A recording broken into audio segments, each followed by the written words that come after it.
arrogant, throwing fits, ripping shit, tearing it, imperative. Then I'm killing this mic no matter where I live. These derelict rappers acting the fool, this embarrassing is flagrant. That's the nature of this entertainment, and we can't even change it. Guilty before arraignment, now the system tainted. But when we speak, they all laugh at us. And y'all wonder why I'm lacking trust. Try to fight a giant with attorneys that can back them up. That's church versus science, both sides start acting up. I'm late on my assignment, hopping up a mile high, climbing, obviously never silent. New alignment, I'm defiant, cannot describe it. Used to describe it as the young graffiti artist. Before the beard, I always got carded. Hit every bar, even though my bar's been the hardest. The scars on my face, and I ain't always been the smartest. But I'll show you where my heart is. I said I'll show you where my heart is.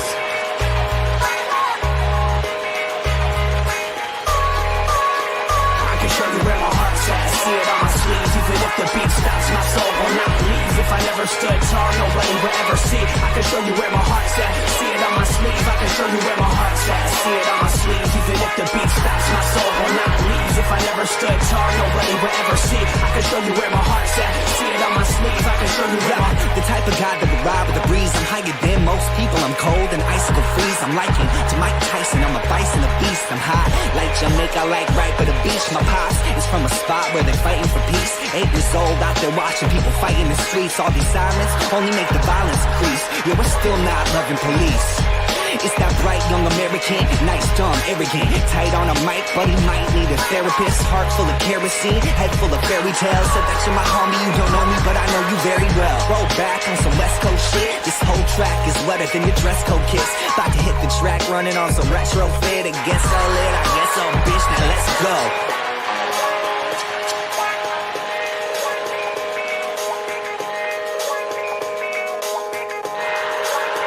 I can show you where my heart's at. See it on my sleeve, even if the beat stops, my soul will not leave. If I never stood tall, nobody will... Ladies and gentlemen, it's Tuesday.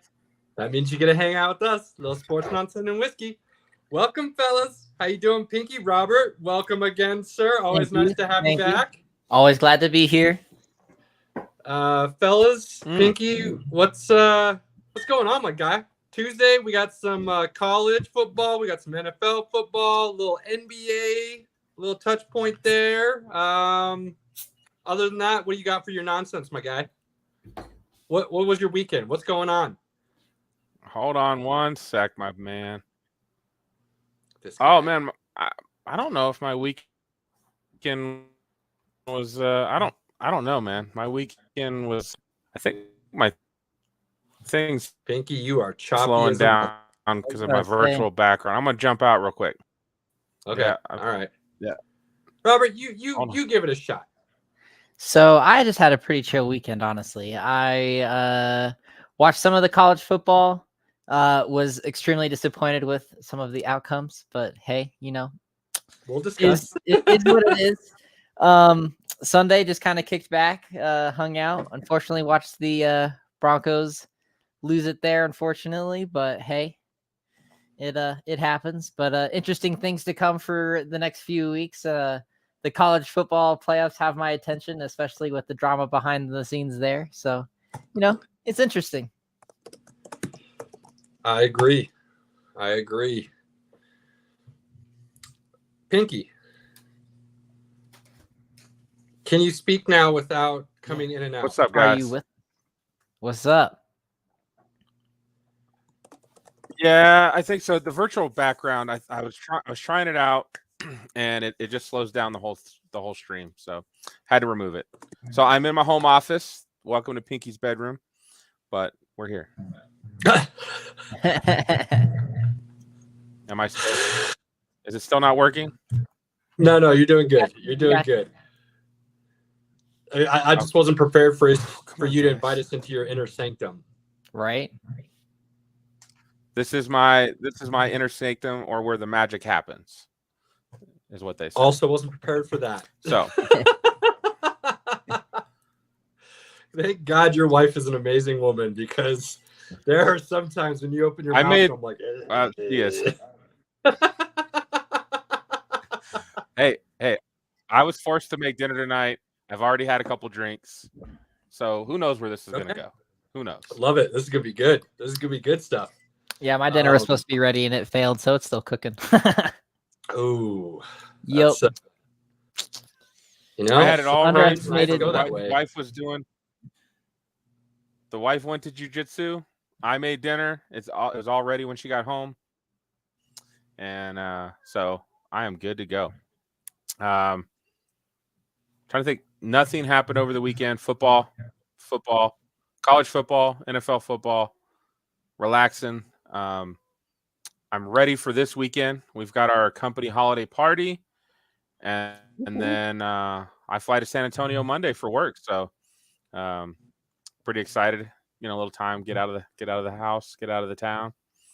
They still forcing you up the And, Cheyenne Mountain. gonna go into see those Wemby. dingy little rooms. What do you? I mean, it's at the Cheyenne Mountain. We like it there. We get a room, and we have a blast because we basically, we get a couple drinks, and then I go back to the room and get drinks from my room, and just come back and forth, and it's awesome, man. We have a great time. Great time. Good for you. Good for you.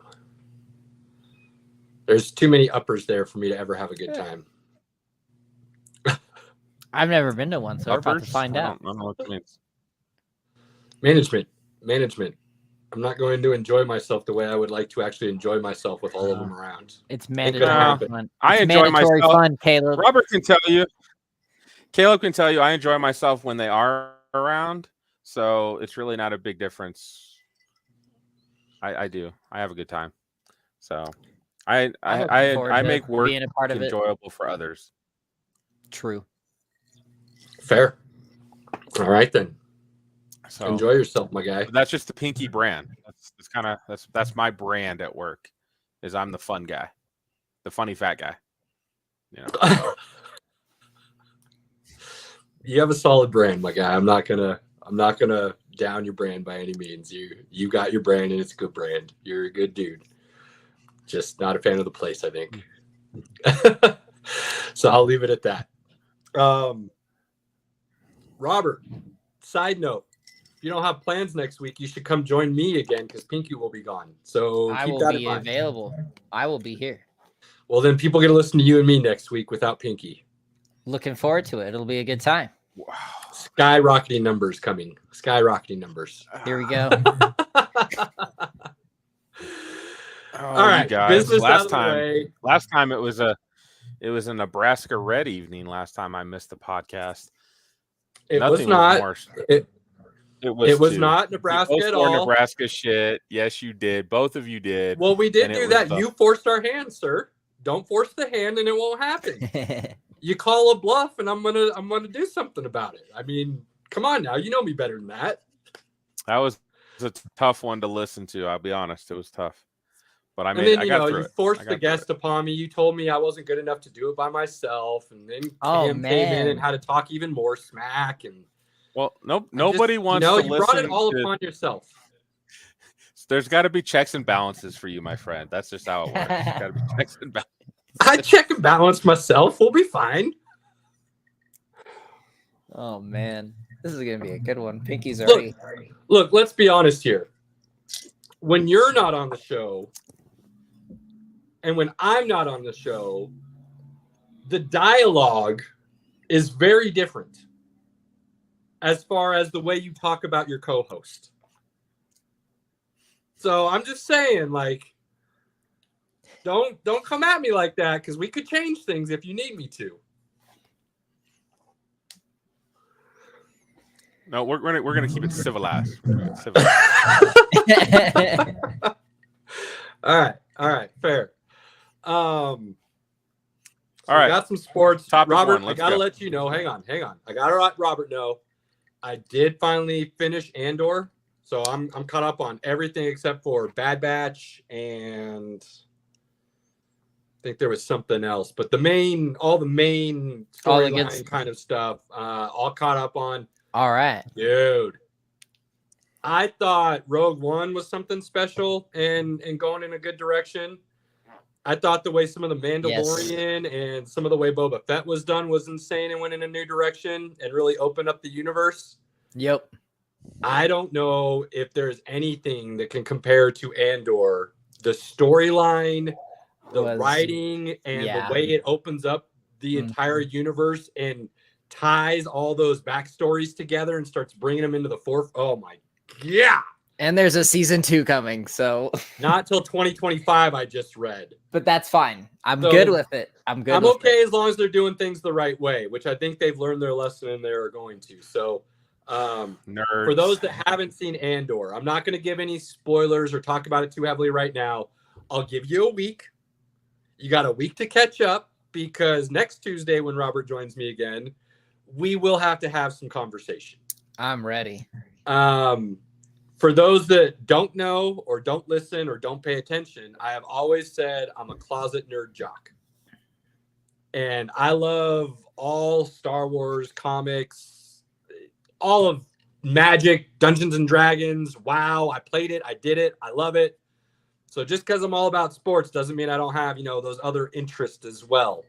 So it's hard to not discuss when you have somebody of Robert's IQ in the field and be able to bounce some ideas back and forth, some thought processes and things of that nature. So telling you now, if you want to listen to some Star Wars, definitely tune in next week. If you want no Star Wars, tune in for the sports and then you can jump off. There you go. Spare warnings, giving them out early today. That's where we're I like that. Setting expectations. Cody, that's a good job, Caleb. Cody, you're missing out, my guy. You are fully missing out. I'm going to tell you right now, if you've seen all the movies, the first thing you need to go watch is Clone Wars. Done. Clone Wars. First thing you need to watch. From there, I'll let you decide how you want to go about it. But then you really should probably go to Rebels. And then you really probably should check out Ahsoka, Andor. Not going to necessarily be all within timeline exactly. But that is probably the way I would go about it. Robert, would you have a different suggestion? I would say if you're wanting something with basic movies just to find that spark again, watch The Mandalorian and then go back. If you really want something that's live action before you get into the cartoons, I would start there. I say cartoons because yes, it's animated, but it is far from a kid's show once you really peel back the layer and get into it. So it's excellent. Clone Wars and Rebels are some of the best writing and storytelling in all of Star Wars universe. So don't let the made for Disney stuff fool you. Exactly.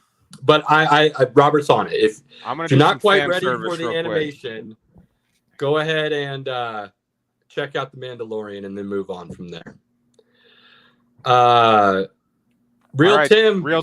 Pinky's got you covered. Who else? Got my Montana jersey. He's got somebody else sitting out there for you. I'm telling you now. I got my Montana jersey. I'm ready to see these guys in the Super Bowl. I'm ready. I will wear that to the Super Bowl if they make it. Make it. Well, who is the other team in there? Are you just going to support the Niners no matter who they're against?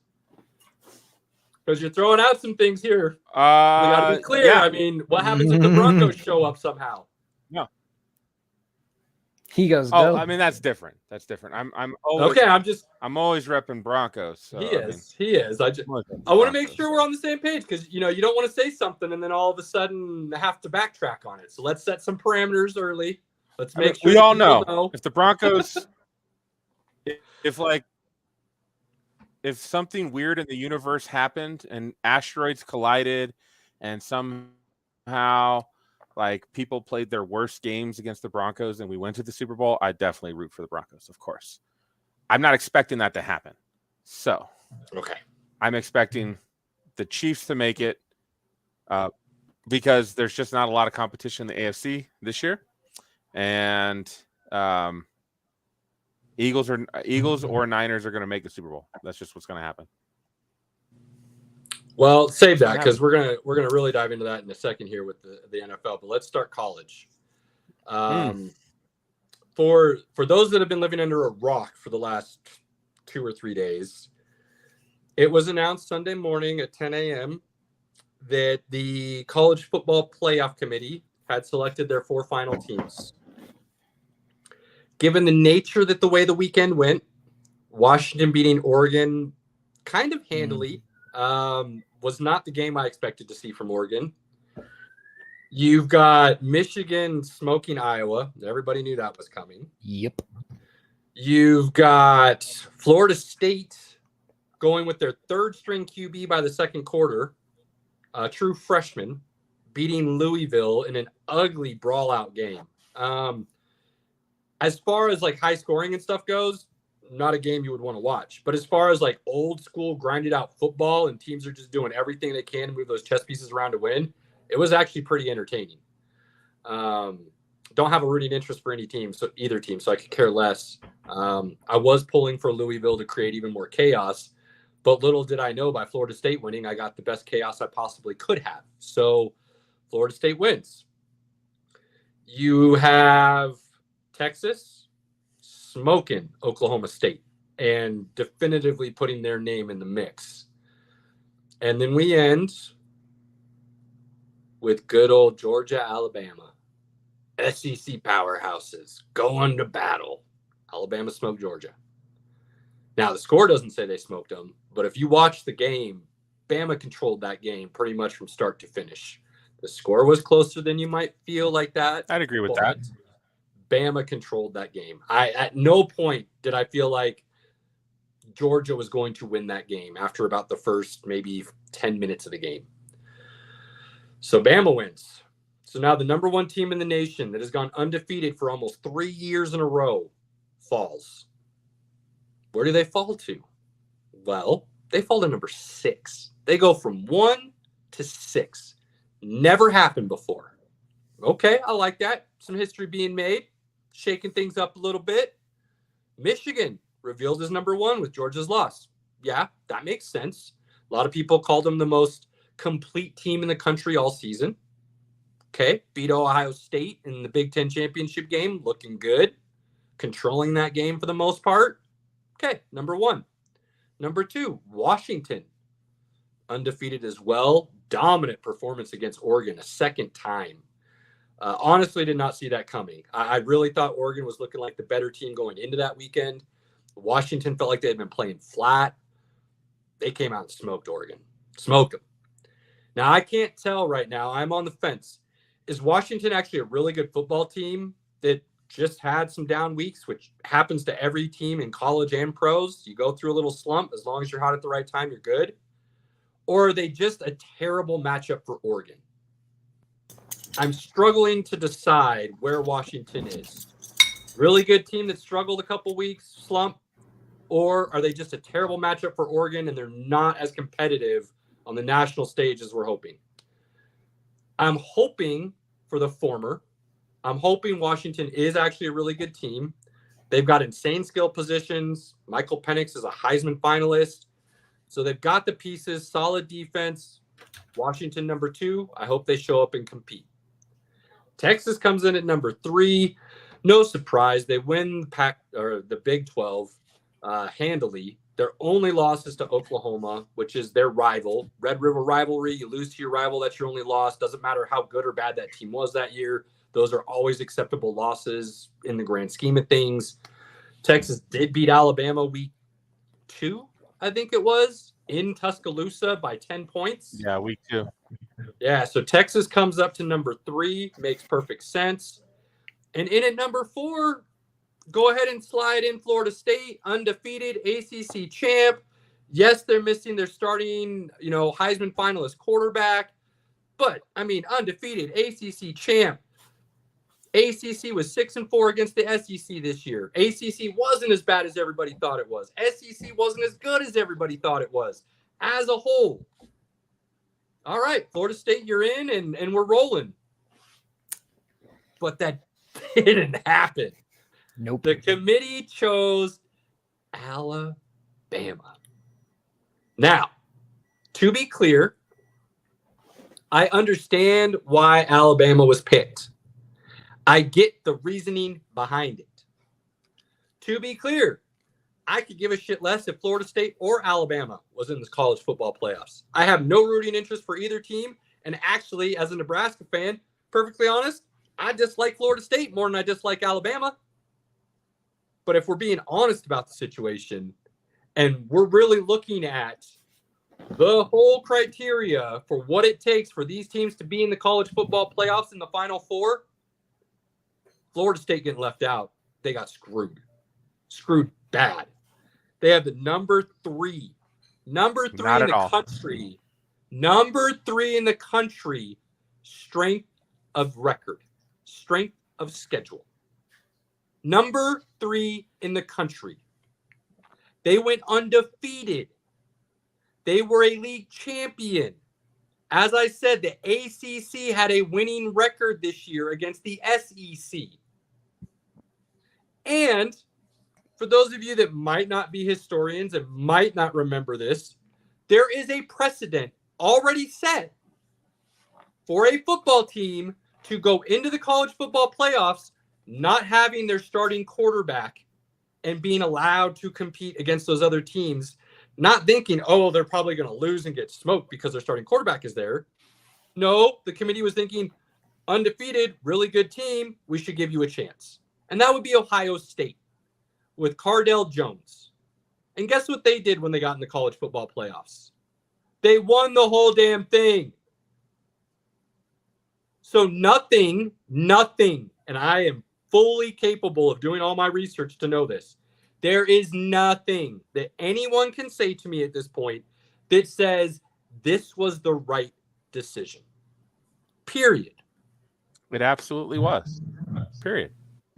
They made Why? the right decision. Because they picked 4 of the best teams to play. And Florida State is not one of those 4 best teams.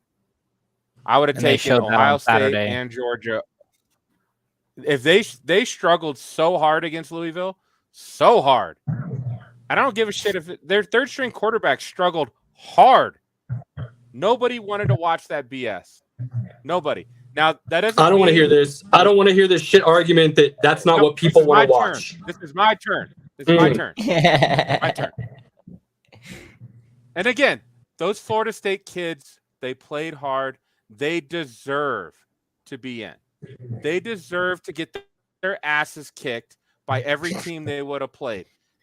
That's absolutely a fact. But that's why it's a selection. A selection committee is meant to put together the 4 best teams. Now, thankfully, next year, this is not an issue because it's going to 12 teams. It's just This 14 year, there happens to be 8 teams this year that I think have a solid argument of getting in. Florida State being one of them, Georgia being one of them, Ohio State being one of them, and I still think Oregon kind of has an argument. Now, again, they lost to the same team twice. But they're still a really damn good football team, and they really were all season. So somebody had to get knocked out. And unfortunately, again, this isn't a conversation if Florida State's Heisman hopeful quarterback is still playing. They're in, but he's not.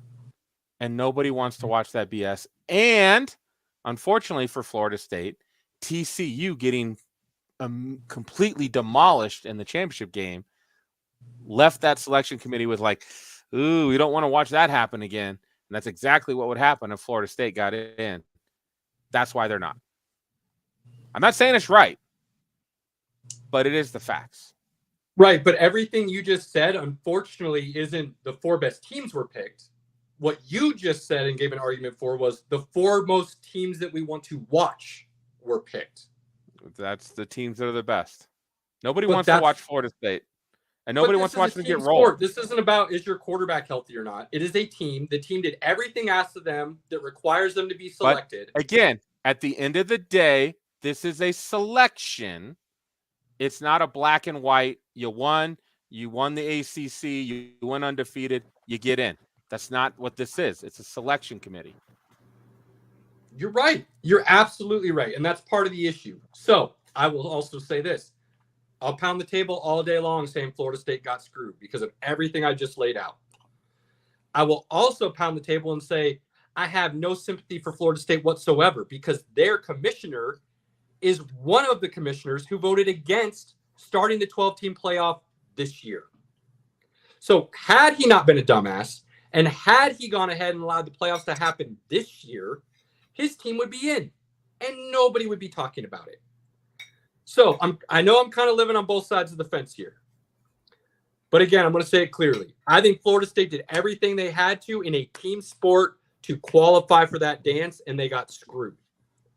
I also don't care or want to hear anything from any Florida State fans because the ACC commissioner said, we don't want to play off at all, but if it's going to happen, we're going to wait 2 years. I mean, we're going to wait 3 years instead of 2. And then that's what happened. So you screwed yourself. I got to respond to Biggie here. Biggie, I'm sure there's tons of Florida State fans that want to see them in. That's fine. But for us football fans, which will be the general public who don't have a dog in the race, we don't want to see a team get boat raced. That's what would happen. Florida State plays any of those 4 teams that are in. If Florida State played Ohio State, when Florida State plays Georgia, they're going to get boat raced. So, I'm sorry. A casual fan whose team isn't playing that wants to watch good football does not want to watch a team get boat raced. I agree with everything you just said, Pinky, and that is the exact reason why this is also wrong. That is the exact. This should not be about what game do we want to see. What's going to be better on TV. Anytime you have to agree with me. Cheers, my guy. Anytime you have to agree with me, it's bad. It's a bad day. It's not. You made a lot of good points, man. You did. But that is the problem. This shouldn't be about what game is going to look best on TV. This shouldn't be about, well, Alabama is going to give Michigan a better chance, a better opponent than Florida State. That's not what this should be about. And that goes back to it's a selection committee. And that's right, the committee's job. The committee got it wrong. Everything by the numbers that they have preached, that they go on for the last 10 years, they threw out the window to put Alabama in over Florida State. That's what happened, and that's why people are pissed off. Because they completely contradicted everything they've done for the last however many years. No, Georgia didn't get host. I think Georgia got host. I disagree. Why? Got absolutely host. Georgia should be in over Texas. No. Georgia should be in over Texas. Texas beat Alabama. Absolutely. Texas beat Alabama by double digits at home for Alabama. What do you mean? Week 2. So? Alabama is a completely different team today. Alabama is a completely different team today than they were week 2. You don't think Texas is any better? Absolutely. You think Texas is the same team? I think Texas is still a good team. Texas is better than they were week 2, bro. Texas. Pinky. Texas had Alabama beat last year in Austin if Quinn Ewers doesn't get hurt and go out of the game. They win that game. Which is a fact. I agree. Then they come back this year and beat the team again, and you're still saying Alabama's a better team than Texas? I do. Whew. Right now, Alabama's a better team than Texas. And we'll find – I mean, I don't know if we'll find out because Alabama's got to play Texas may not beat Washington, and Alabama might not beat Michigan. Who knows? We'll see. To me, again, and this is where I think, again, this is where having 4 teams is stupid. Because I think Georgia has an argument based on they lost the last game of the season. That's it. That's the game they've lost, the only game they've lost in 3 years. Now, again, I know they're not as good a team as they were in the past. I absolutely agree with that. I agree with Ohio State having an argument. Like, they only lost 1 game to their rival, and they could have won that game. Does that make sense? I think Ohio State has they didn't have another. Yeah, I get what you're saying. I think Ohio State is more of an argument than Georgia, personally, because Georgia, and that's where Georgia's regular season schedule was cupcakes all year. And again, I agree that those kids at Florida State did everything they were supposed to do, and they're getting punished and not getting to play based on basically their quarterback not being there. And that's not fair. Based on dollars and cents, not dollars and cents. It's not fair, but it's just the facts. And that's, again, I'm not up in arms about it because I understand where it comes from. It just shows that it's a dumb system and that we should have moved on from 4 teams a long time ago. Well, only a couple times have we looked at it and been like, yeah, the top 4 teams are in, right? So there's always been that like conversation. somehow over this last decade that the CFP has been there with the committee, they've managed to not have any major issues. Somehow, some way, they went until the very last year of its existence without any major issues. So when you create a system that's flawed from the beginning with five Power Fives, P5s, there's 5 of them, and you create a system with only 4 spots, there's going to be bias and issues always. So you're absolutely right, Pinky. The system was flawed from the beginning. It was stupid. It was a joke. Everybody knew that, and they rolled with it anyways. And last year of its existence, they're paying the price. But like I said, don't have any sympathy because the ACC commissioner and a few others could have voted to have it this year, and they chose not to. So that's the end of it. I will touch on this real quick before we move along to Heisman conversation. Cody, yeah, from what I'm hearing, he wants $1 million from like their general public fund or something allocated by their House or Congress or whatever in Florida so that DeSantis can hire lawyers to fight this, is the word on the street. First of all, I'm going to say Governor DeSantis is arguably the dumbest person I've ever met in my life. Or at least had the privilege of listening to. Dumbest idiot ever. Because he's trying to say the entire state of Florida is up in arms about Florida State not making the college football playoffs. Maybe it's just me. Maybe it's a lack of knowledge on my part. But I'm going to go out on a limb and say there's only one part of Florida, one town that is in agreement with this governor, and the entire rest of the state is probably thinking the opposite. Given the fact that Miami and Florida University are both there and huge rivals, I'm going to guess that other parts of the state don't feel the same way. So we all know where I hang my loyalty. So. Right. Dumbass first for the governor. Just the fact that it's even being talked about is just the dumbest thing ever. Secondly, I think we can all agree to the fact that government taxpayer money fuck out of sports. Yeah, should we use taxpayer money to fight something that's literally like, again, nothing's going to change. Yeah, dude, I'm not going down this rabbit hole. We're not doing that tonight because I don't have the energy to waste on that. But look, the whole Congress hearings on the steroid era in baseball and some of these other things that have happened are a waste of government assets. A giant waste. And that's all DeSantis is doing right now. He's trying to plead to his constituents. And the dude's so dumb, he doesn't understand that the majority of his constituents are actually happy about this situation. Idiot. So, yeah, go ahead and do it. Good luck with that. You're going to get nowhere. So I think cheers to politicians staying out of sports. No business in government, and they don't need to be using my money for it. So there we go. We can agree on that. We can agree on that. Cheers. Heisman, baby.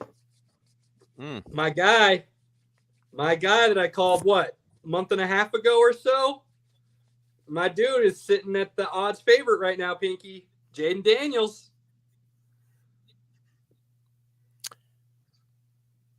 He should win. Yeah, he should. Win. But there's a groundswell of support for Michael Penix based on Michael Penix being on a winner. Yep. So I'll be interested to see how it turns out. Jaden Daniels, like, his numbers are pretty insane. So basically we'll round up all combined all-purpose yards. He's at 5,000. He's got 50 total touchdowns and only 3 turnovers. Not interceptions. 3 turnovers. Yeah. 50-3. 5,000 yards. Without him, LSU would have been an awful team. You take Penix and Bo Nix off of their respective teams. I don't think they're awful. They're just not competing for a national championship.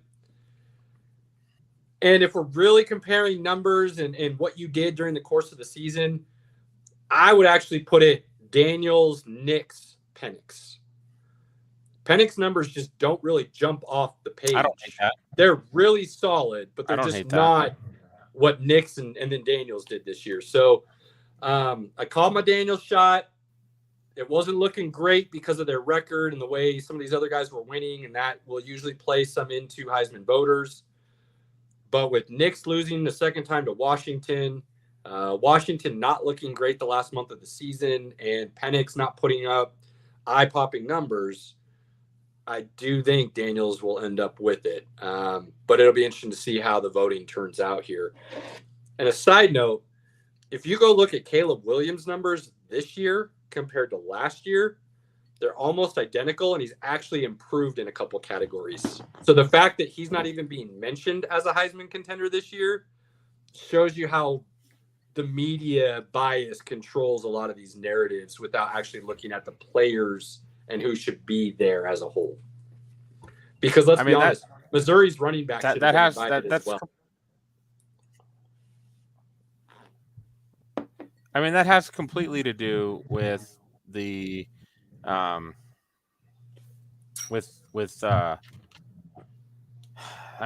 just lost a lot.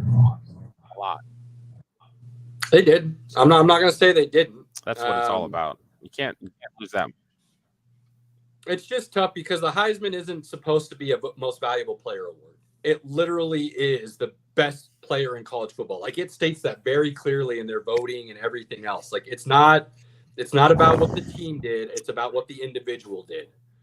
And a lot of times that individual happens to be on one of the best teams, just the way the numbers work out and everything else. This year, it doesn't look like that's the case. And so it will be interesting to see how the committee decides to vote and move forward with that. Robert, do you have any vote on this? So my biggest deal with it, I think at the end of the day, is, again, I see where Caleb's coming from, and I would have to say, again, I completely agree. Florida State got screwed with getting into it, and that would be my pick. And with the whole Heisman conversation as well coming into that, the Heisman situation, again, as you mentioned, I think Williams is going to win. That should be the shoe-in. For the rest of it, I feel like, again, with the USC quarterback, he got with his numbers that you mentioned, he improved in. When I was watching that game with really getting into the conversation, because I didn't watch much college football last year, and listening to his numbers, it was damn near incredible. So yeah, for him not even to be in the conversation, I completely agree with that. Because if you're improving in the situation and you won last year, why aren't you even bothered in the conversation? So it's just like they were leaving him out of the book, which for not having ever had a dog in the fight for a Heisman, that seems pretty screwed up. Again, I've always been a Spartan fan, so Michigan State hasn't had anybody up there. What's going on? Several things right now. But you got to win. You got to win. Exactly. And that's not something that the Michigan State program has done in a while, unfortunately. I can relate to that. Damn. But it's rough. But again, seen with all the talent coming. And things like that, it's really hard to say. With Bo Nix now being out of the picture, not even going to get into the 4, he's going to be just left out of contention. He's in the 4. He's talking about Oregon. I'm talking with the football, with the playoff. He's talking about Oregon not being in the 4. So I'm thinking Penix will get a leg up on that completely. And I think that'll really push Nix out of it. Just in that alone, which is a shame because I think he played better game personally. But overall, the Heisman situation, I think, is going to be really interesting with what is to come with the football playoffs now, because at this point, it's going to be very media driven, like Caleb said, just based on what's going to happen in those games alone. Well, the Heisman comes before any of the games are played. Does it? I thought it came out. It does. No. So the Heisman will be awarded this weekend, this Saturday. Okay. Oh, no. I'm sorry. It will be next Saturday. This Saturday is the Army-Navy game, right? Yes. Yeah. I'm pretty sure the Heisman is the week after. Pretty sure it's awarded the week after the Army-Navy game. I'll have to double check that. So, I Jaden Daniel should win, but I think there's going to be a conversation about Michael Penix being that he's put up the numbers and his team's in the playoff.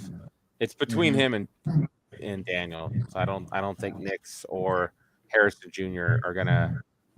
They're gonna be there in New York, but I don't think they're gonna be in the conversation.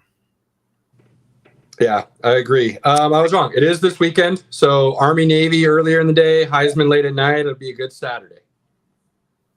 Okay. And those that know me, I say it every year. All right. If you like college football even a little bit, watch that Army-Navy game, specifically all the pregame stuff, because the pageantry that goes with that rivalry is epic and just awesome. So highly recommend watching that game, seeing the cadets on both ends, the way they fill up the stadium and stuff. Really cool scene. So if you've never watched it before, highly recommend checking out that Army-Navy game this weekend. That's what I got for college football right now. We got, obviously, we'll talk more when the playoffs come up. To what? What was that? I'm glad I didn't win the tickets to that game. Why? Well, I mean, the Super Bowl, obviously. Because I won tickets to the prize. Super Bowl. Right. So you're not saying you wouldn't want to go to that game. Just you're glad you won the other prize, not that prize. Exactly. I feel like that's not true, and you're just going with it. But we'll just go with that and keep moving on. I mean, it's a good consolation prize, but I was happy to win the Super Bowl tickets. Yes, absolutely. I would go to the Army-Navy game. I would. Absolutely. Super Bowl's much better. So, you all right. You got the right selection, and they selected the right person. So no worries there. So that's college football. We'll talk a little more about it next week, just because the Heisman will be decided, and we'll go over that a little bit. And then we probably won't talk much more college football until right after Christmas, because you got the New Year's Day games and then the national championship, and that'll be worth talking about. So this is the end of college football we'll do it next week, and then we'll take a couple weeks off. So go from there. Pinky, let's roll into big dog. Let's roll into top dog. Let's talk a little NFL, my man. Well, did we want to do just a quick talking about Joker and his dominant run this year, which might be even better than last season? I'm good with a little mention. Leading the league in points, rebounds, and assists right now. I'm not a huge NBA person, so you'll have to bring me along with that. We won't talk a lot of NBA right now. Okay. Pinky and I kind of wanted to just throw out the fact that Jokic is doing Jokic things and still getting hated on. So Joker literally is the only player in the last 40 years to put up multiple 30-point triple-doubles with no turnovers.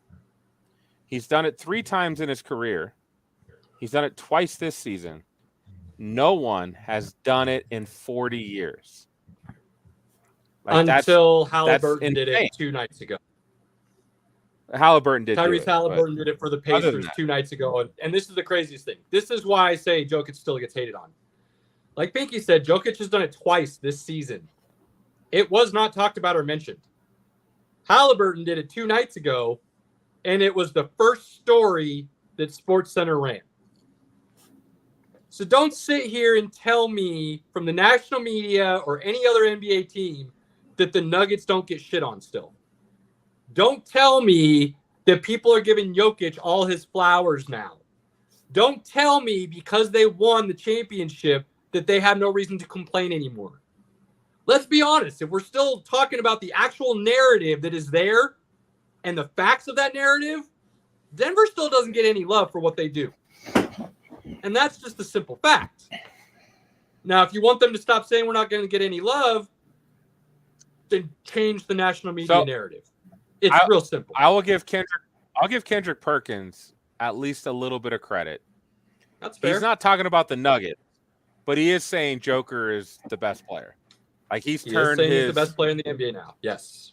He's turned over that point. Like he's the best player.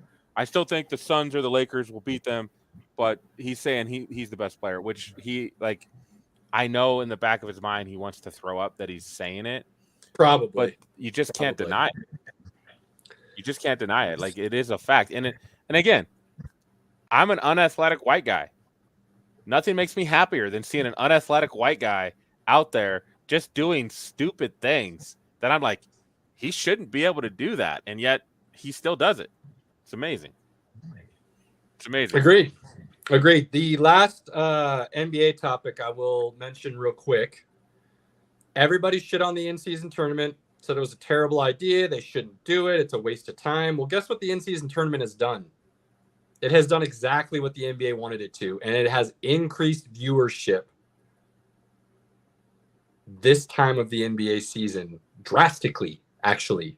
Noticeable number jumps in viewership. Big time. So say what you want, call it dumb all you want. I've been a fan of the idea since the beginning. I think it's working beautifully the way they wanted it to. And I think you'll continue to see it get better and grow over the years because it's working. I think at the beginning I wasn't sure about like how it all worked. But the fact that the games still count for their records, the teams who aren't in still play 2 extra games that still count for their record. It all makes sense.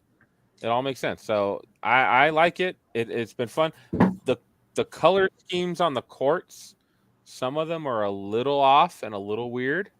All the courts are too much for me. Yeah, all the courts are too much for me. I'll say that's the only thing about the in-season tournament I don't like. But I do like that the NBA thought and just said, hey, let's do something to the courts so that when people are watching, they know it's not just a regular season game. It's a regular season game that's in-season tournament game. So it differentiated right away. You knew that this game meant just a little bit more, all things considered. So I thought that was a really smart idea of the NBA. I just think the courts were a little too busy for my liking. Right. And maybe they changed that a little bit, but I think almost like keeping it a pretty much normal court, but then just having like the color you want down the middle of the court would be enough. I just don't. Yeah, I don't need I could see that. the middle of the court to be one color and the rest to be a completely different color. Like it's just a lot. It's a lot.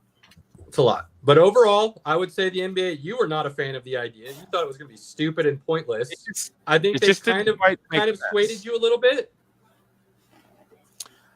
I will say that, besides the Nuggets not playing great in their in-season tournament games, for the most part, most teams took it. It still counts on your record, so most teams took it serious.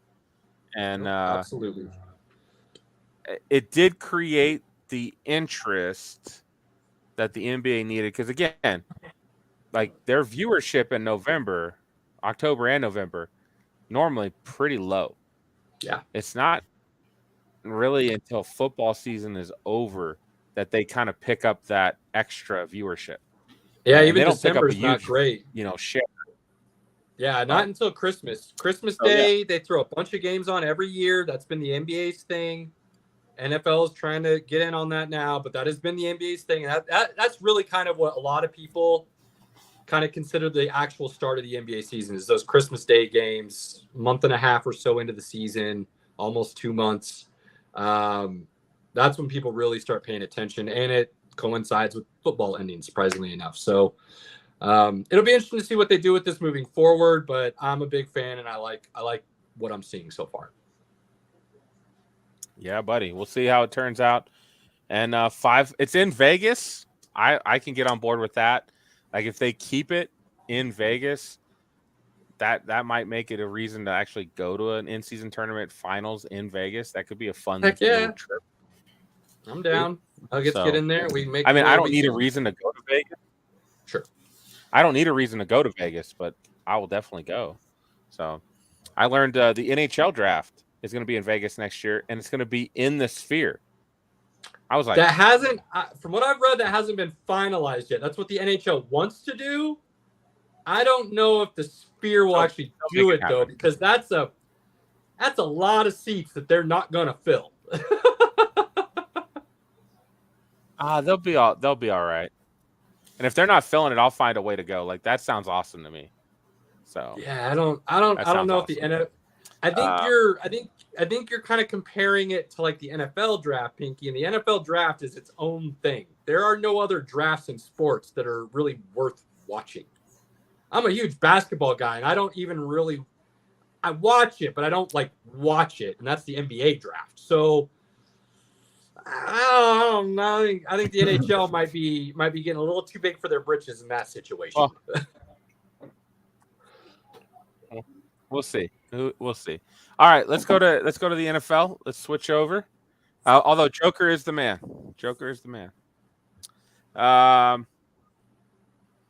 Let's see. Clayton had a question for us here. Let's see what Clayton had to say. Who is the best team and which player the no such was playing the best? Which team is not? I am probably too buzzing to understand what you're saying here, Clayton. I got this, Pinky. I got it. With stats, right, you're looking at 49ers best team. You're looking at 49ers as the best team stat-wise, and you're looking at Tyreek Hill as the best player stat-wise. And honestly, the fact that Tyreek isn't being mentioned as a Heisman, an MVP favorite right now is kind of blowing my mind a little bit. Brock Purdy's good, but I think there's a lot of guys who could be in that system and do what Brock Purdy's doing. Mahomes is having a down year. Hurts is having a down year. Dak's looking pretty good here recently, so Dak might jump up there, and Dak's doing some good things.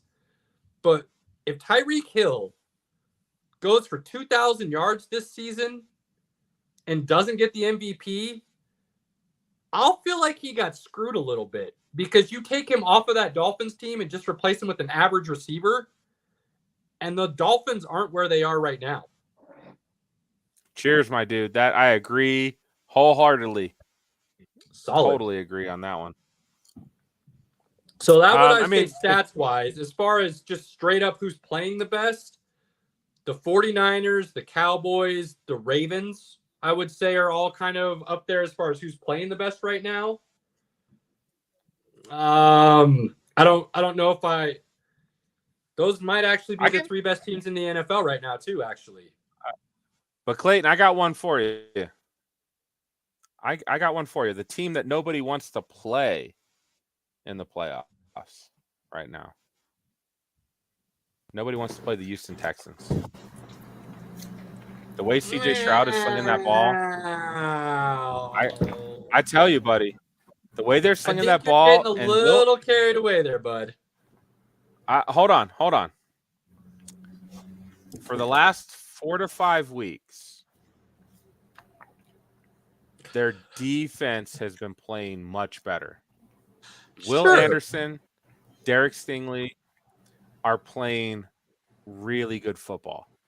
Yep, I agree. When you have a court, and that O-line is playing good enough to give CJ time. I'll agree. And I will say it right now, because I watched that game, and I was again Broncos fan. I wanted the Broncos to win.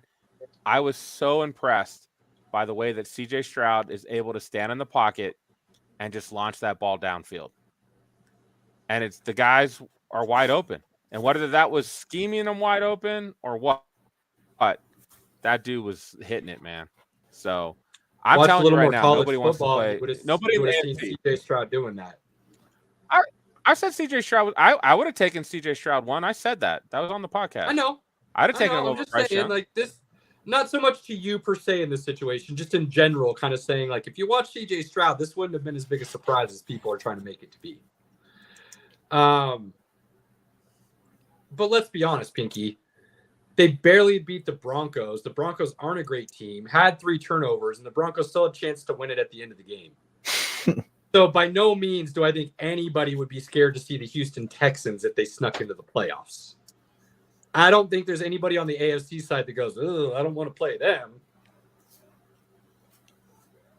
If you had said Miami, I might have been like, I could see that. I could see Miami being somebody nobody wants to see in the playoffs. Hold on. No, nobody wants to see Miami in Miami in the playoffs. That's a fact. That is a fact, sir. So them having the number one seed right now, yeah, that's I dangerous. was about to say, and the Ravens are going into a bye week, so Miami's got a chance to whoop on the Commanders. They're coming out of the bye week. Yeah. Ravens just had their bye week. Did they just have their? I thought they was coming up. Am I a week behind? No, they just had it. behind. They're playing. Okay. Yeah, Ravens just had it. Yeah. That was the last bye of the year. Was week 13 for everybody. Sweet. No, there's buys this week. There's buys. No. This week, but the Ravens are not on the bye. Yes, there Is are. there still there buys are this week? I buys thought this 13 week. was the Week last 14 week. is the last week. So week 14 is the last week with buys. My bad. Cody, there you go. Cody, The David, Commanders are Cardinals on. and Commanders. I know the Commanders are on bye. Cardinals and Commanders. All right, appreciate it, Cody. Yeah. My bad, fellas. I was thinking that a little bit too early. So Dolphins play the Titans. Where are the Ravens? Ravens play the Rams this week. that should be a cakewalk for both So- teams.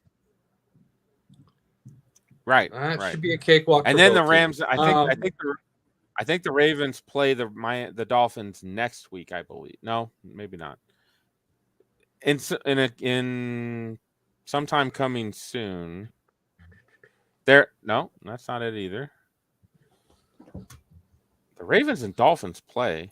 I thought I heard that. Yeah, there it is. Week 17. Dolphins and Ravens play. So that is a huge game. That'll be a big game. That'll be a big game. So that Peyton, hopefully that answers your question. Kind of where we're at there. Detroit's playing really good ball too. And they kind of keep getting left under the radar. I think part of that still is they've been a little inconsistent all season. So I think that's why I'm not considering them one of the top teams just yet. That's it. It's the inconsistency. Yeah. Like they're up 21-0 to the Saints and still let the Saints come back in that game. Like that's concerning. Agreed.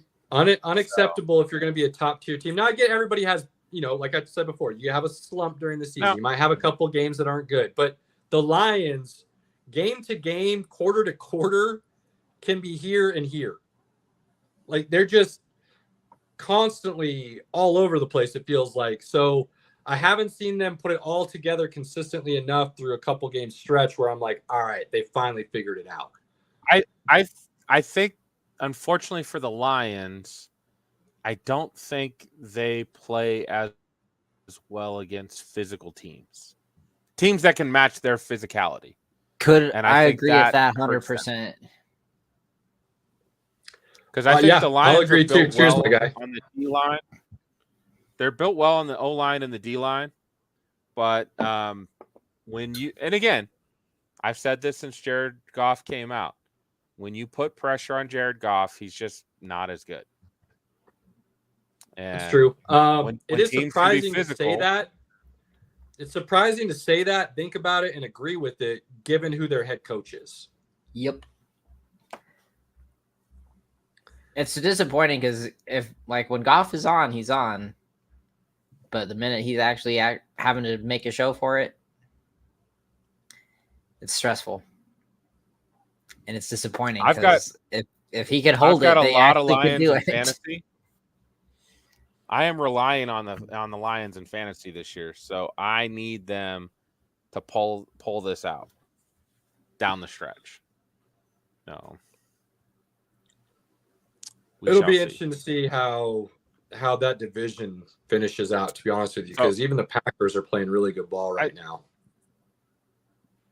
Packers are playing good.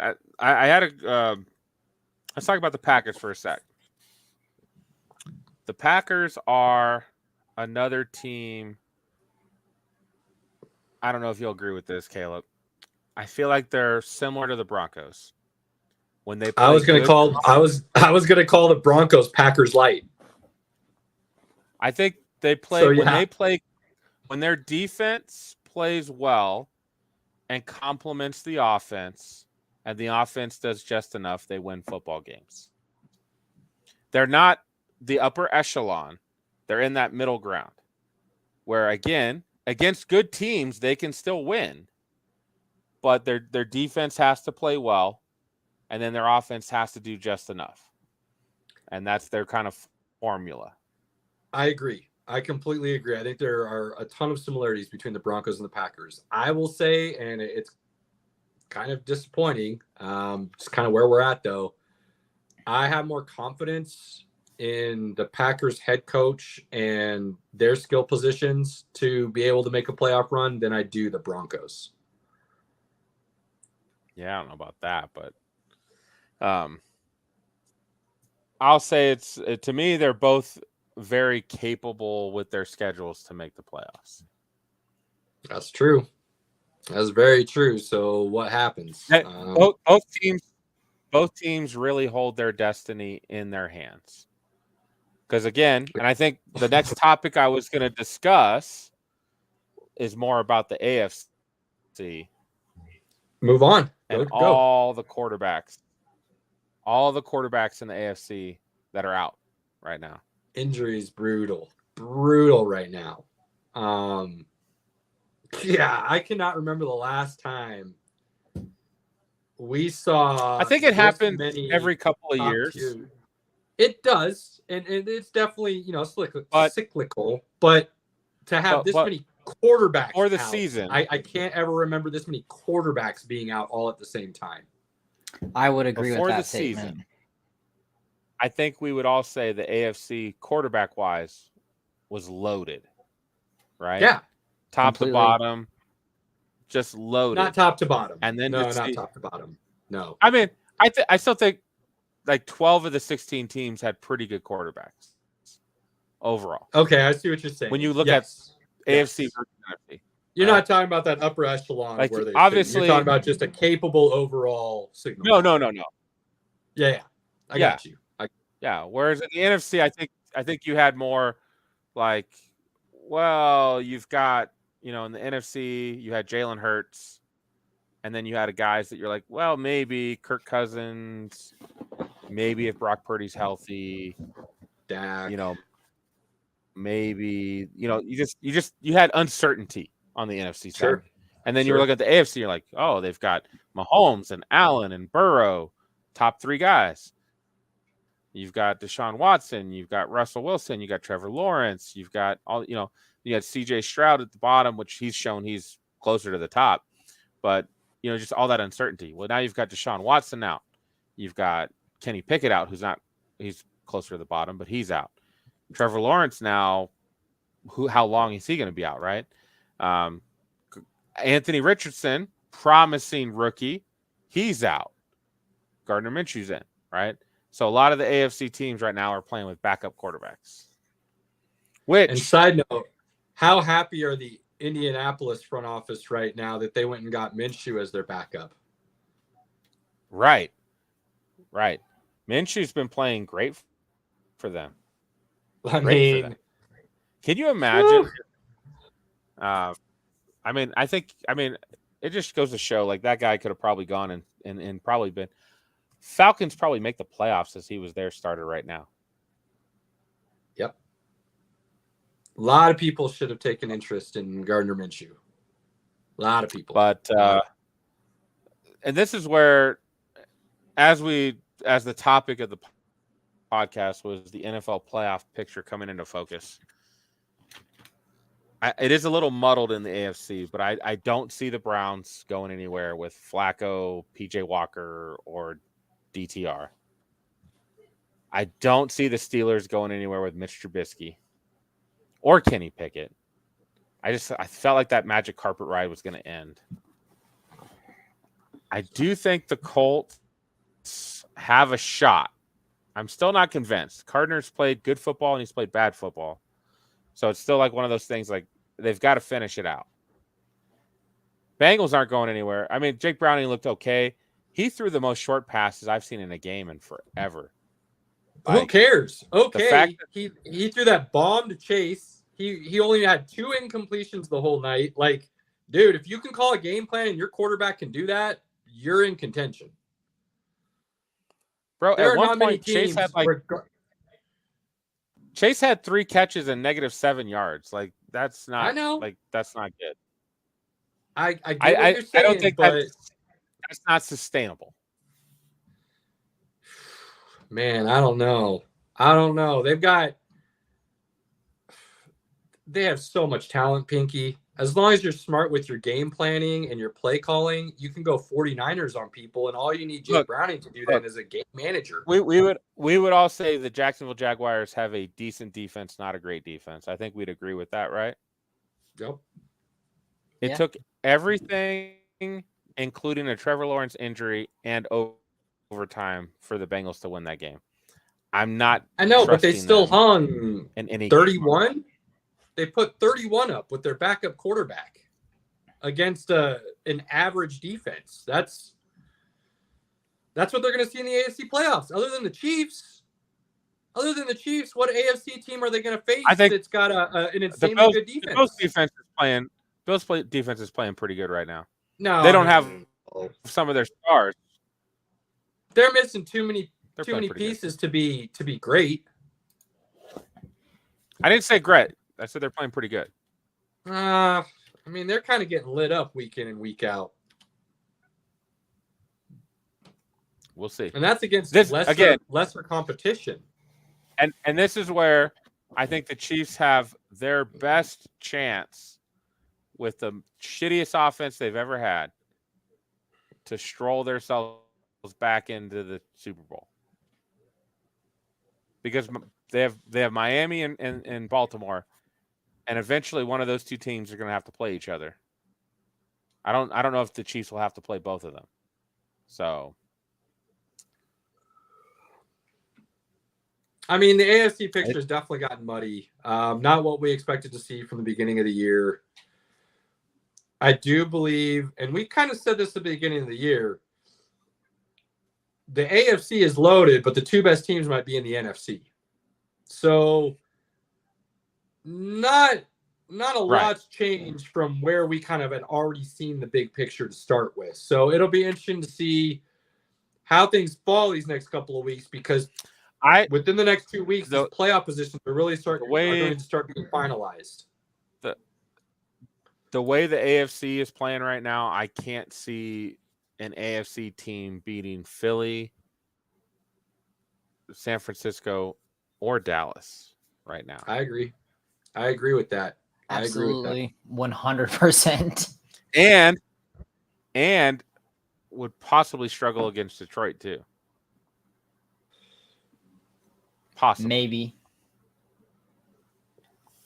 Yeah, I mean, the whole world is going crazy if Detroit makes the Super Bowl, but you know what? As I think about this, Detroit makes the Super Bowl, the world is ending. How about that? I mean, I'm just going to put that out there. Good to know. I'm going to start saying prayers right away. As I think about this a little more, the team that nobody wants to see in the playoffs, Pinky, who it really is, the real team that answer should be? It's Buffalo. Buffalo is the team nobody wants to see in the playoffs. No.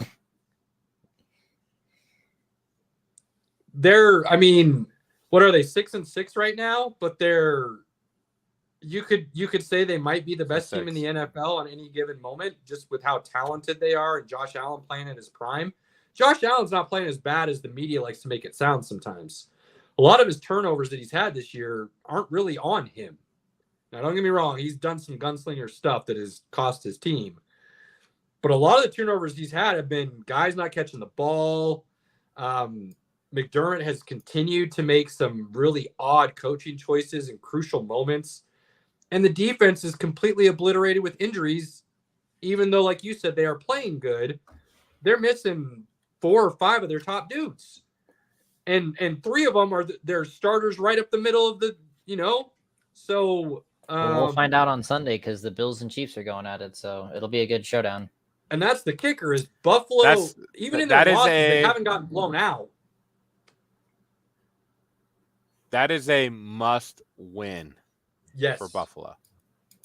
Absolutely. That is a must If they're win. gonna have any prayer to get in the Buffalo- playoff, yes. Not at Buffalo home? needs that win. Is that in Buffalo, Pinky, or is it in KC? It's at KC. I gotta look. I was watching the Avs, so I It gotta. is- I gotta it is switch at Yeah, it's in KC. Ooh, that is not So- good for Buffalo. Well, Buffalo 2 years ago kicked the shit out of the Chiefs in KC, so it They is did. possible. They did, but what happened the last Now- time they were in KC? Well, that was in the playoffs, and it was a I know, close but loss. I'm pretty sure Oh. that's just part of the overall Buffalo Bills So- curse, But and that but let's- just let's- continues let's- to follow them. but let's. This is such a different Chiefs team than we've ever seen before, because it's the best defense they've ever had. It's the worst offense they've ever had. So I don't even know what to think about them anymore. I don't. Yeah, let's be honest though. They're an MVS drop pass and a non-pass interference call away from us not having any of those conversations. So this whole like people we don't know if they- overdoing we don't know if Chiefs they offense win. is a good thing. We don't know if they win. We don't know if they win that Packer game. Because Okay, fine. It would because they're still not in the But end you zone know yet. what I'm saying. Yeah, You know what I'm saying. The Eagle game, I can agree with you on, but actually, I don't know if they win the Eagle game because there was still a lot of time left. But I get it; they've left a lot out there, but that's also they've done it so much this season that you just can't trust it. You just can't, Look, I get what you're saying, but and that's so crazy. so I'm going to change my mind again. The team nobody wants to see is Kansas City. Like the more I think about this, like Patrick Mahomes. dude, seriously, But I think if they I'm find so a way to done. make a playoff run and they get to the Super Bowl, if they get to the Super Bowl, like that offense could all of a sudden click at any moment, and then nobody's stopping them. Like if that offense starts know if that- clicking, I don't know if that offense is gonna click. I just don't. I get it. I'm not saying it will either. From what That's I've not seen what I'm from trying to them say. all I'm just saying season- like the level of danger that the Chiefs could give people probably is the highest. So here's where, if the Chiefs want to do that, here's what Andy Reid needs to do. He needs to continue to run the goddamn ball. Yep. Pacheco should be over 100 yards every game. Run the ball. Run the football. If he does that, absolutely. But we know Andy Reid. Andy Reid runs the football, and then he gets cute, and he wants to throw the ball. And I'm like, you know what? I understand it. You've got one of the best quarterbacks of all time who can sling the ball, can do weird stuff, can get away from pressure, and then throw the ball. Like, he can do some magical stuff out there, and I understand you want to just, trust that he's going to do it. But you overestimated your wide receiver group, and they are not good. They are not good. From MVS to Sky Moore to Kadarius Toney, who's barely on the field anymore. Justin Watson's playing better than most of those guys. And then you're just putting everything on Travis Kelce. And if a team's like, you know what? We're going to double, triple team Travis Kelce, beat us anywhere else, I don't know if those guys can beat you. And that's where I don't think teams are afraid of the Chiefs right now, based on offense. Now, their defense is still really freaking good. And that's without Nick Bolton being out there for most of the season. Yeah. Nick Bolton is actually really, really good. So Now, one matchup, however, I'm looking forward to for playoff picture stuff is Philly and Dallas. That'll be a good game because it's in Dallas. Dude, that's going to be a game this weekend, baby. This weekend. Yep. That's going to be a game this weekend. I am ready. I'm glad you brought it up because the next thing I wanted to Philly talk about real quick has to win that game. Yeah. They need it for that 1 seed and the division. But the thing I want to talk about Philly real quick. People are looking at that Niners game and saying, damn, San Francisco is head and shoulders above everybody else. I don't agree with that. I think San Francisco is the best team in the NFL. I think they're the best coached. I think they have the most talent at the right positions. I think they're dominant. I don't think they're head and shoulders above everybody else, though, and this is why. Before that game, San Francisco's last game was 10 days before that. So they had 10 days off before they played Philly. For Philly, that San Francisco game was their third game in 13 days.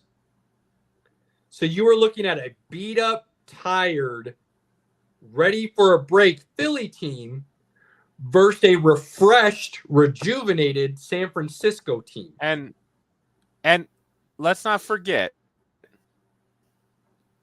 they played Buffalo, Kansas City, and then the 49ers. Yep. And then they've got the Cowboys. Like this is a murderer's row of teams. One of the most brutal stretches I can ever remember seeing an NFL team have to go through on their schedule. But don't look at that 49er Philly game and go, oh damn, Philly out. 49ers would smoke them in the playoffs if they met again. That's not what I took from that game. What I saw was a really tired team playing a really refreshed team.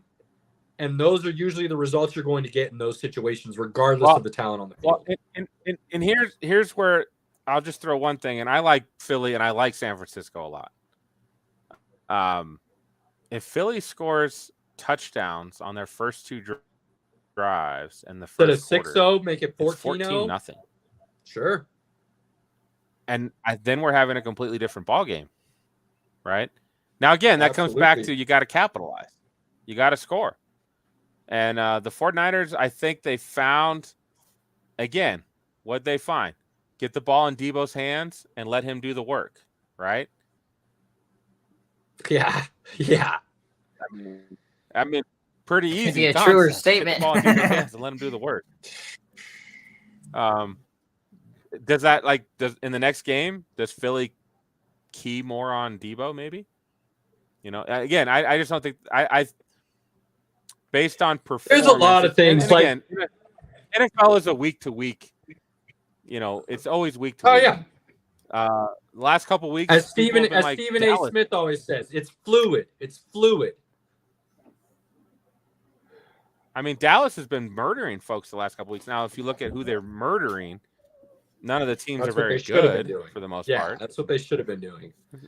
Right. So here's another point. This game means so much. Here's another point about the Eagles Niners game, real quick. And I've said it before. I think personally for me, he is the best out there right now, breaking down game film and giving it to you in layman's terms to help you truly understand what's going on. And that's Dan Orlovsky. I absolutely love the way he breaks down film on those video boards, and he puts up the X's and O's and pauses and rewinds. If you haven't seen Dan Orlovsky break down film, I highly recommend watching it. I think you can learn a lot from the guy. I think he does a great job explaining things. One thing he pointed out, and it's something that I had wondered about, but I didn't play football at a high enough level to truly understand the X and O's as well as I want to. So I'm still learning some of that stuff. But something I kept seeing was it looked like to me, San Francisco kept running a 3 wide and loading one side, and that was causing issues for Philly. I couldn't quite figure out what it was. Orlovsky broke it down today, actually, on Get Up, or was it yesterday? I can't remember. But basically, what he was saying was 49ers were in that formation a majority of the game. They go 3 wide on one side, 1 running back, tight end, or a wide receiver on the other side. And then they'd motion one way or the other. And Philly would never really adjust to it. They never really made any changes the whole game. And when guys went in motion, you didn't see anybody following or moving or them adjusting sideways one way or the other. And it got me thinking, as I'm listening to Orlovsky break this down and explain why San Francisco was so dominant and that formation kept leaving these giant open spaces for them to throw the ball to, was Philly goading the 49ers? Was Philly looking at this game going, yeah, we want to win, but we also have some stuff up our sleeve that we're just saving for the playoffs, specifically for this team. And there's no way we're going to run any of it out this week. We're not showing any of our hand this week to the 49ers because in our minds, we are going to see them in the NFC Championship game. So we're going to use this game as a vanilla, almost preseason type game with some of our formations. And we're going to see what happens. And if we lose, we lose. If we win, even better. Now, I'm not saying that that's what happened, but it's definitely a thought that started running through my mind as I watch back this film and I see Orlovsky breaking it down. And I'm seeing the same formation over and over. And I'm seeing him throw to wide open spaces over and over. And Philly never adjusted. It's got to make you think a little bit like, well, are they doing that on purpose? Like, are they really trying to just not show some of the things that they see are possible to beat this team and they are saving it for a later date?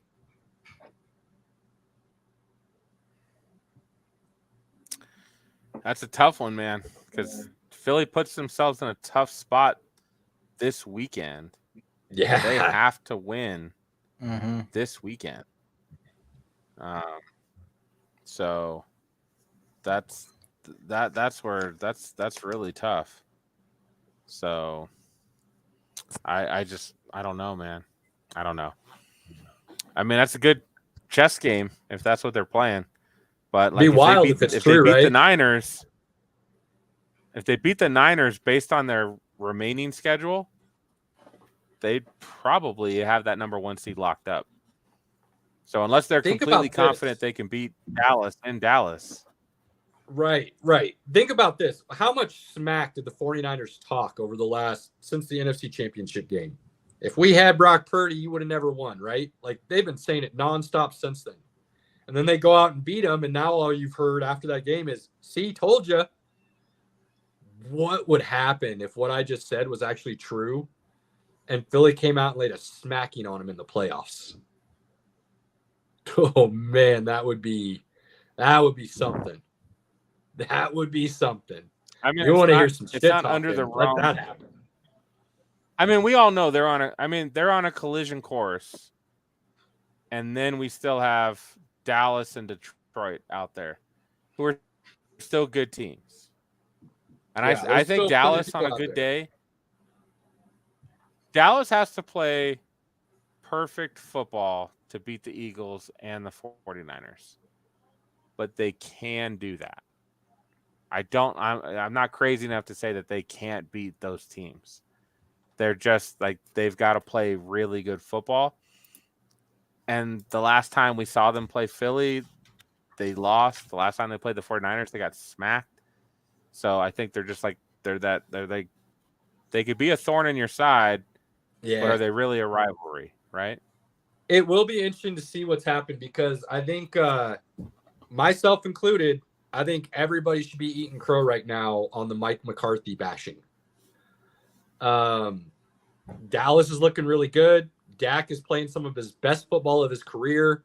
Say what we want about McCarthy, but numbers tell a different story than what we thought was going to happen. And I think we kind of all need to eat just a little bit of crow on that. But it's completely the opposite of what McCarthy said. We want to run the football more. We want to do that. They have not done that. I agree. Like, it's not what they said, but we all said the NFL passed by. His offense I think it's literally antiquated. been. I think it's been exactly what it's been for the last 4 years, whatever years McCarthy's been there. They beat the shit out of the bad teams. They struggled with Seattle, and I think we would agree Seattle's a pretty good team, and they struggled with Seattle. It took everything they had to beat Seattle. I still think the offense is just like what it's been the last 3 seasons. They will beat the brakes off of bad teams. But they're still going to struggle against physical teams. Because that's what we've seen so far this season. When they have struggled, it's been against physical teams. So, this weekend, gigantic game for Dallas. You want to get that monkey off your back? You want to say you're one of the top teams? Come show us. Yeah, man, it's your time. It's your time to change that narrative that's been dancing around you for the last 20 plus years. That's our Sunday night game, boys. We gotta get it. We gotta get it. It'll be a good one. It'll be a good one. All right, what else you got? That's about cricket. Yeah, I don't. Everything else is kind of same old that we've talked about already. I don't know if there's a whole lot new left to discuss. What are you thinking, Robert? I mean, I'm still coming off of the high of this last weekend. So the Portuguese Comic-Con, so CCXP was going down, which came with so much because the strike is over. So all of the cons that were supposed to be revealing stuff we're now fully getting.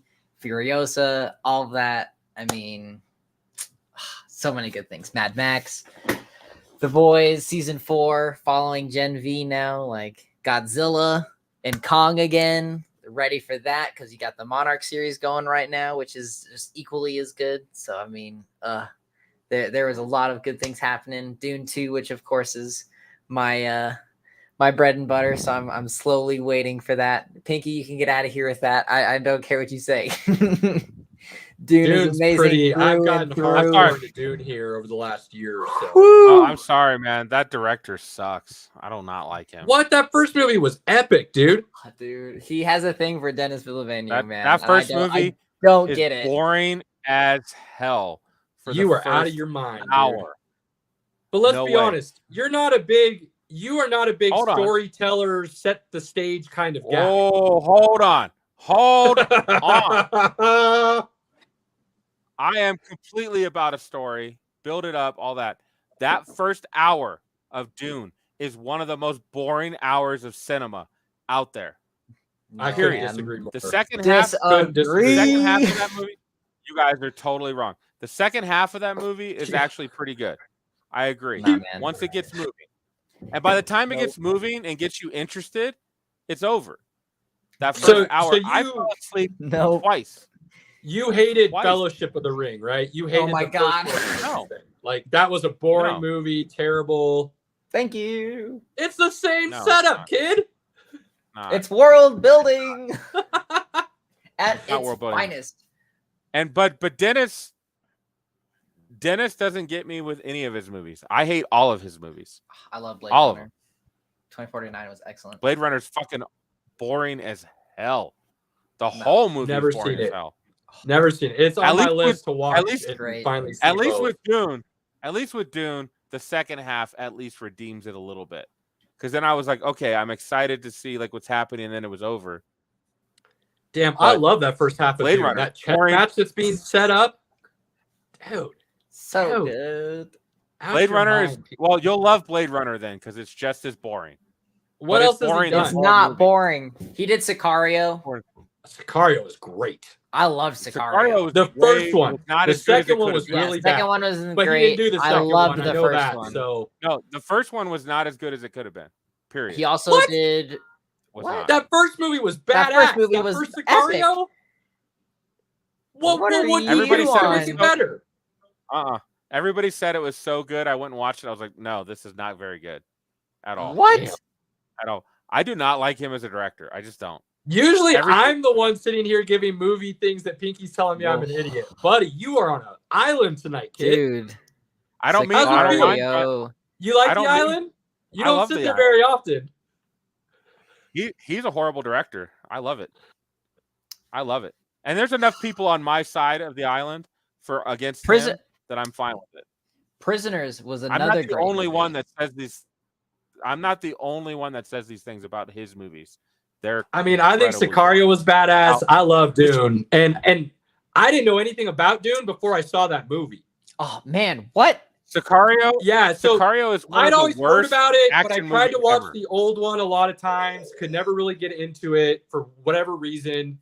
I knew some of the basics, but my family never watched it growing up. I had no link to it. So Dude. I said when that movie came out, I'm gonna give it a chance, see what I think. that put me on a rabbit hole of learning about Dune. And over the last year, I've tried to educate myself to catch up to at least have a better understanding of what's now happening to the point where actually last week I watched the 1984 version. It's so bad. It's so bad. It's so bad. Oh my God, it was so bad. And if you've read the book and know the source material, you just see, I've never read the book, so I thought maybe if I watch that movie, I can gain a little bit more insight, which I did, which is good. It helped me understand just everything as a whole a little better. But now I'm like, damn it, I don't do a lot of reading. I'm not a big reader. But this might be Lord of the Rings-esque for me, where I can get into this and read it. If you've read Lord of the Rings and love Lord of the Rings, you will have multiple no problem. times. You'll have no problem with Dune. Okay. So all right. Herbert writes very similarly to Tolkien. Ooh. That's where he drew a lot of his inspiration for building it. And as much as I am obviously a diehard Star Wars person, without Dune, personally, and this is an age-long conversation people can have, without Dune, Star Wars would not have happened. Period. Period. Like, I know George Lucas had original ideas and all of this, but without Dune, Star Wars wouldn't happen. Period. There's just too many the book we're talking about. things. Yes. Dune the book. Okay. I was like, because basically paved the way for the ideas for George Lucas to develop Star Wars. Because a lot of the same, like, if you really want to get down to the basics of it, what Han Solo does is smuggle spice, which is to, what is it? Oh, yeah. The fuel for all of the fucking starships in Star Wars for the coaxium, which all of the spice is used in the Imperium for space travel. Like, we really just want to be basic with that. There you go. I like it. There's more to it, but I know enough now to understand where you're coming from and what you're putting together, and I understand. So, like I said, I'm learning.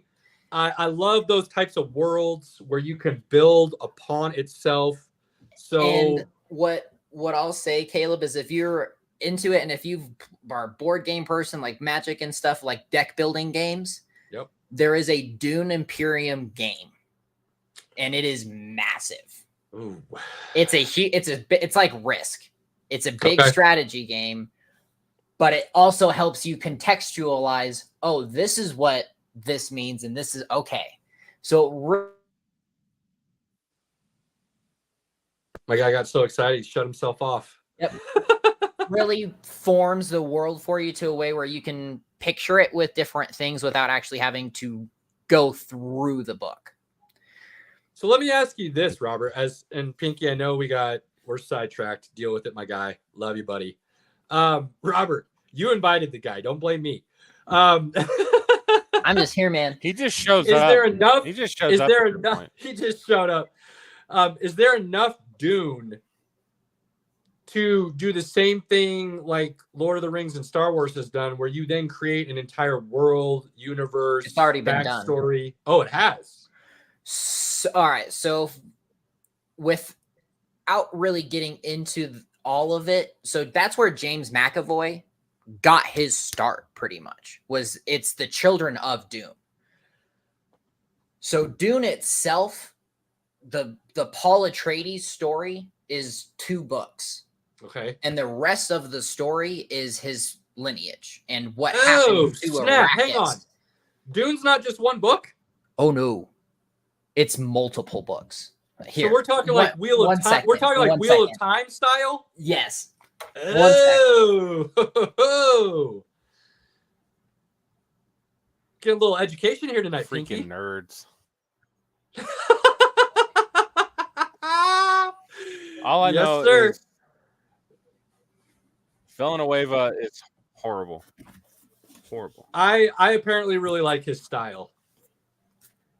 Okay. So these are the basic 3.